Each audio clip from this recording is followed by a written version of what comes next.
This week on Supercars Talk, we've got racing back this weekend and the lucky dog hits Sandown.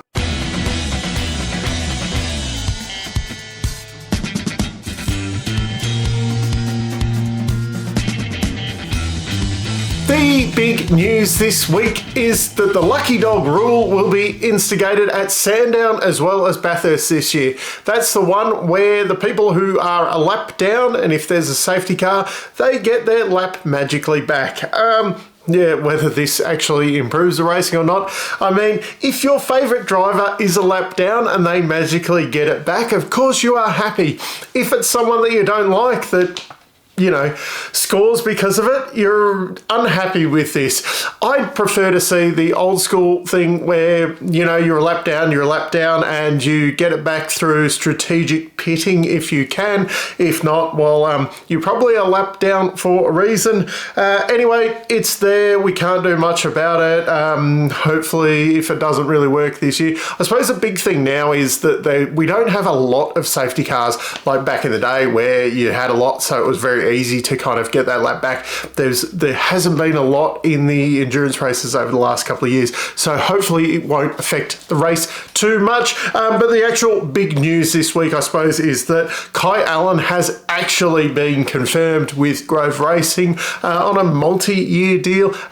Once again, extremely good pickup from the Groves, and I think DJR have really dropped the ball on that one. But, you know, we will find out in the future whether, you know, DJR knew more than us and let him go for a reason. Peter Adderton has also come out. That human headline is back in the headlines once again. He's come out and said that if Richie does not get a full-time drive next year, that he will put him in a boost wildcard, hopefully for the endurance season as well. And I think there was a mention of bringing a New Zealander as well, like a special New Zealander, whether that's McLaughlin or Shane Van Gisbergen or someone else from, you know, international stardom into that. But that is if he can't secure a full-time drive. Peter Adderton said he will put his money where his mouth is and definitely get Richie in at least for the endurance races last year and hopefully one sprint race. I like a lot of people have been linking Richie to either Team 18 or Premier seats out there.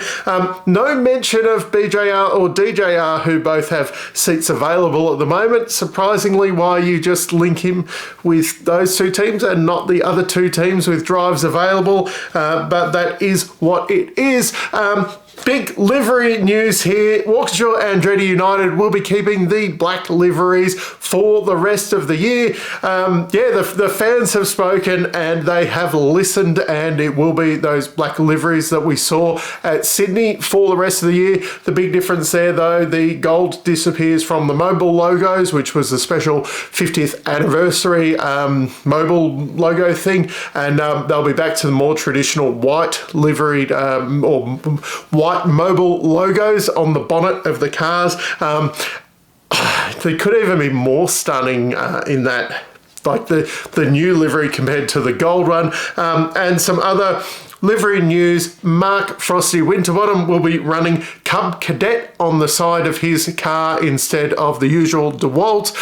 The car looks pretty much the same kind of, I don't know, this one just doesn't look complete to me. It's not one of my favourite liveries of the year. It just doesn't quite look right. It's pretty much the same. He'll be running that this weekend at Symmons Plains, also at Sandown and the Gold Coast. And at first I thought, this is a very strange one. I thought the DeWalt thing was a full year one. What's going on here? Is the budget coming? No, Cub Cadet is a Stanley Black & Decker owned company, which DeWalt is also one of theirs as well. So it's just a branding shift within the group of companies. Now, in other news this week, Dean Fiore has been confirmed to be partnering Jackson Evans for the endurance races, and now I thought that tied up all the seats in the field, but a few people have been saying that Tickford is not actually confirmed. I thought they had confirmed that James Moffat and Tyler Everingham were going to be back, that they were on deals for this year, but some people are that James Moffat hasn't actually been confirmed that he will be with Cam Waters. That's probably going to happen. I mean, he's driven the car on, filming days and things like that.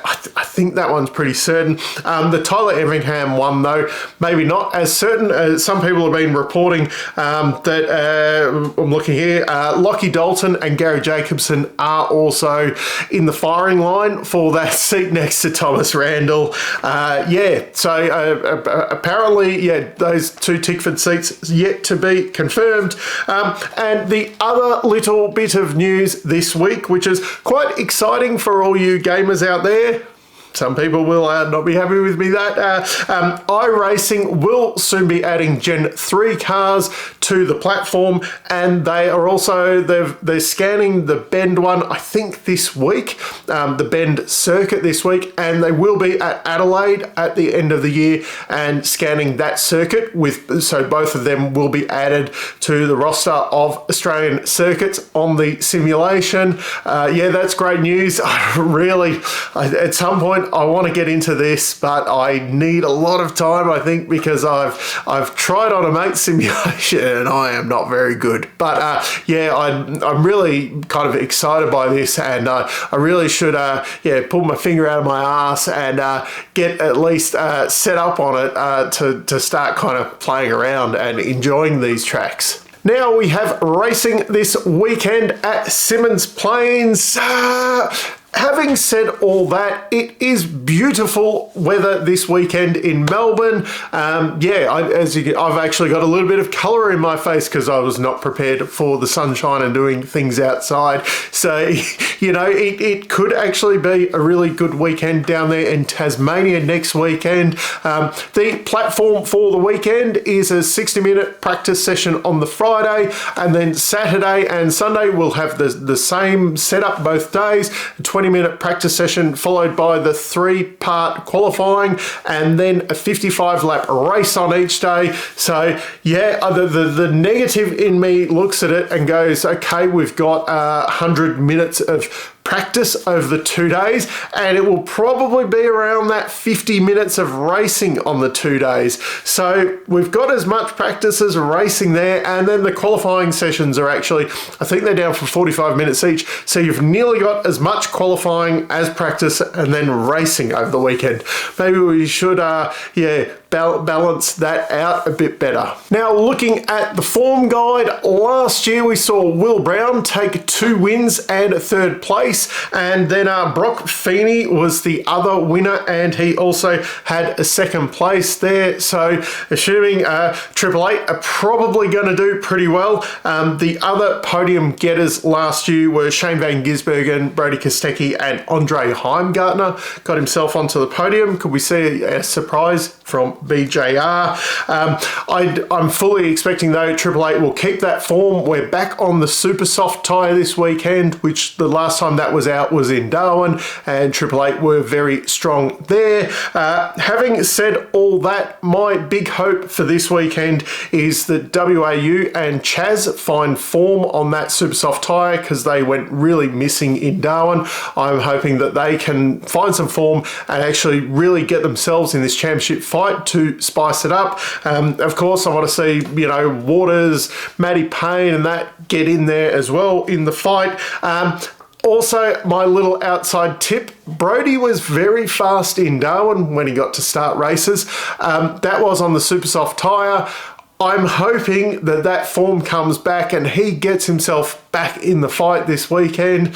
Yeah, it's a tough one, what's going on there at the moment, but I think the series is better with Brody fighting at the front. So that's it for this week. Other than a little bit of last week with the gradings, some people seem to be a bit butthurt because of where I put Triple Eight on the gradings. I mean, they still got the best ranking out of all the teams, or equal best ranking out of all the teams, and they're leading the championship by 800 points. Well, Yeah, okay, yes, they are. But if they were an A-grade team right now, Chaz wouldn't be in the championship fight. They should be further ahead, because essentially you're taking on a WAU that's been very up and down with a rookie driver who, no offense to Woody, but he is nowhere near Chaz at the moment. I think that there's like an 800-point difference nearly between Chaz and Woody in the championship,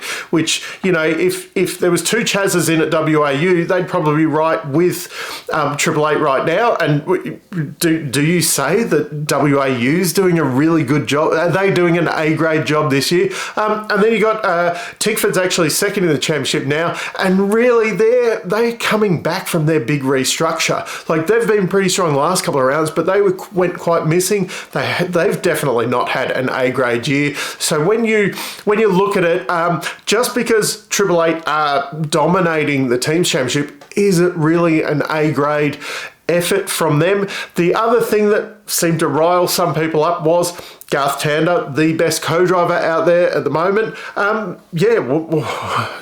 Has J-Dub done anything in the last few years to really say he is over and above, he's the best co-driver? There's no question. Garth Tander was in the same team, and Garth was quite clearly the best co-driver at Triple Eight while he was there. And here's a hot take for some of you people. Scott Pye is going to be the best co-driver at Triple Eight this year. So on that note, blast me down in the comments, and I'll catch you next week.